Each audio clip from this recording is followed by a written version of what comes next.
Hello, today in this video I'm going to be talking about least common multiple. Least common multiple is helpful immediately as we go into adding and subtracting fractions. It's also going to help when we get to 8th grade and we're dealing with algebraic fractions in algebra.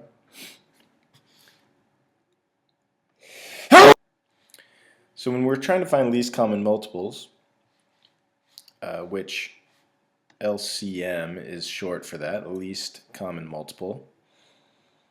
Let's start with an example. So let's say I have the numbers 10 and 12. One way to find least common multiple is just start listing the multiples. And multiples, exactly how they sound, are when the numbers get multiplied. So for instance, 10 times 1 would be the first multiple of 10, right? So 10 times 2, 10 times 3, 10 times 4. So listing the multiples is similar to skip counting. Excuse me. And now we're going to list the multiples of 12. So 12 is the first one. 12 times 1. 12 times 2. 12 times 3. 12 times 4. And so on.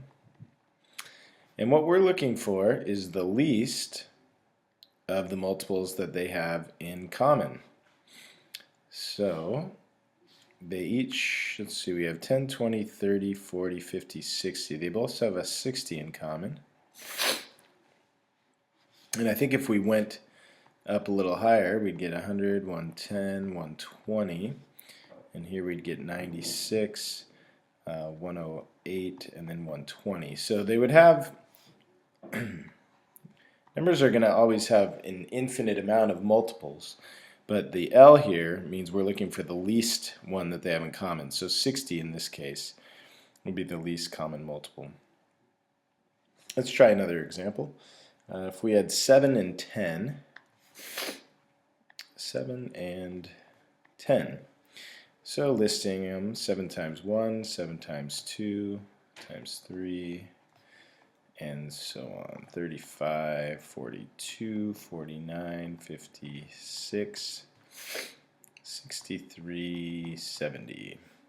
And for 10 we have 10, 20, 30, 40, 50, 60, 70. And it took us all the way to 70 to find the one that they had in common that was the least. So as you can see, as the numbers become large, this can be a very tedious way of finding common multiples because your list might get quite large. For example, let's say the numbers were 7 and 15. So for 7, whoops, we go 14, 21, 28, 35, 42, 49, 56, 63, 70. We'll go up to 70 there. And here we have 15, 30, 45, 60, 75, 90. Okay, we still haven't found one. 105, 120, 135, let's see, 77, 84, 91, 98, 105. Well, looks like we found one at 105. So that was pretty tedious. We had to do, I don't know how many multiples here, 10, 11, 12, 13, 14, 15 multiples of 7. So that's might not be the most efficient way of doing this. So there was a method I learned last year. I have a couple methods to do this, 3 actually that I can think of right now. One of them is so similar to greatest common factor that students were getting mixed up, and so last year Agna Patel decided, or she showed me a new method, so we call this the Agna Patel method. So let's do a couple examples of it. Let's say we were looking at the numbers 12 and 15. 12 and 15. So what we can do is we can set up a chart here, 12, 15, and just make a chart. And on this, we don't need that.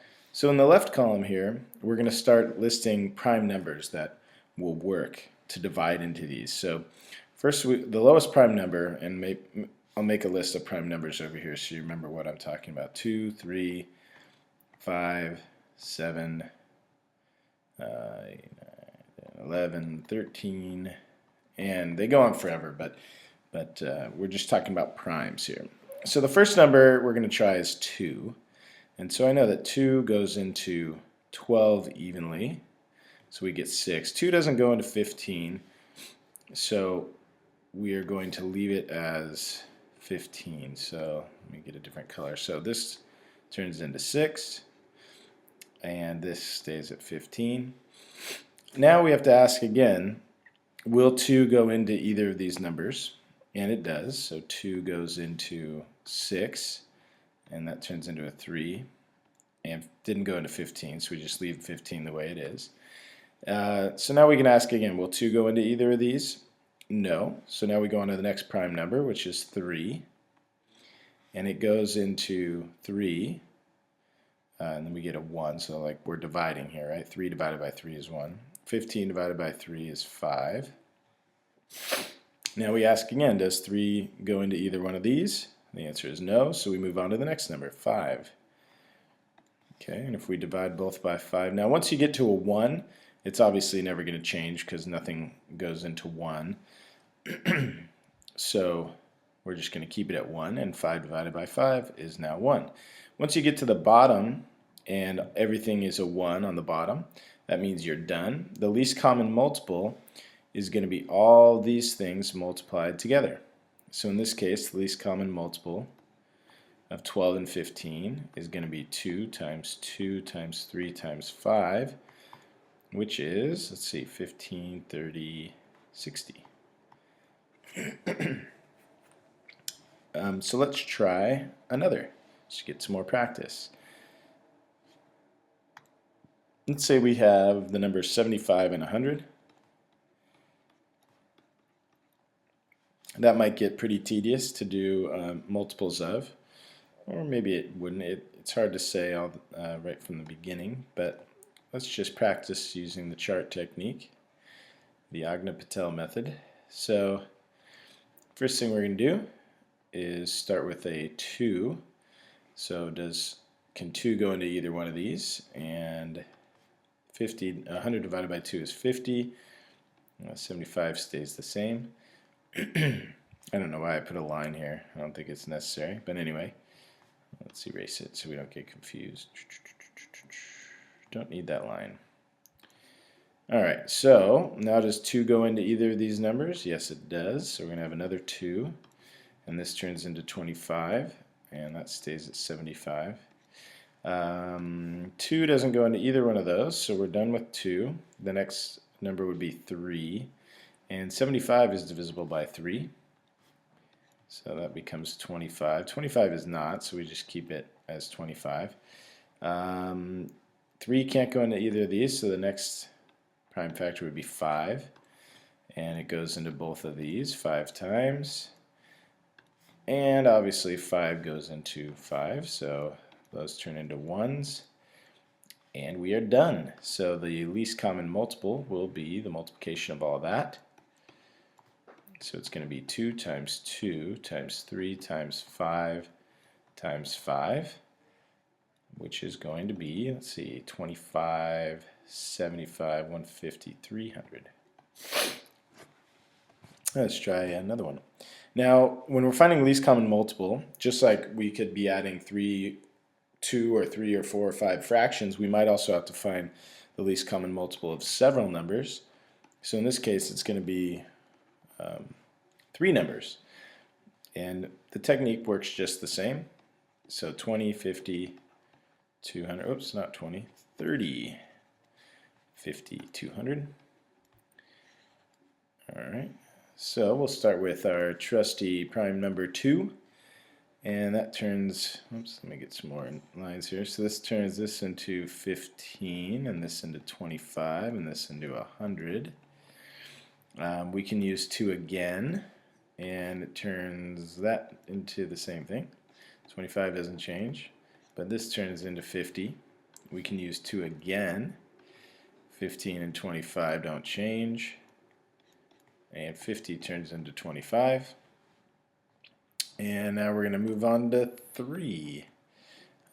3 goes into 15, but it does not go into 25 or 25. So let's jump on to number 5, and that goes into this one, and this one, and this one, and another 5 will take care of it. Now everything's going to be a 1, and now we multiply all of these together to find our least common multiple, which will be 2 times 2 times 2 times 3 times 5 times 5.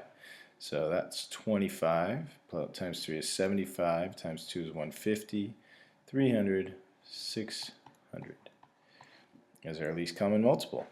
And so that is how we figure it out. I'll probably do a video on the third way that I know and explain kind of why it works, but I don't want to confuse people too much at this point. All right, thanks for watching.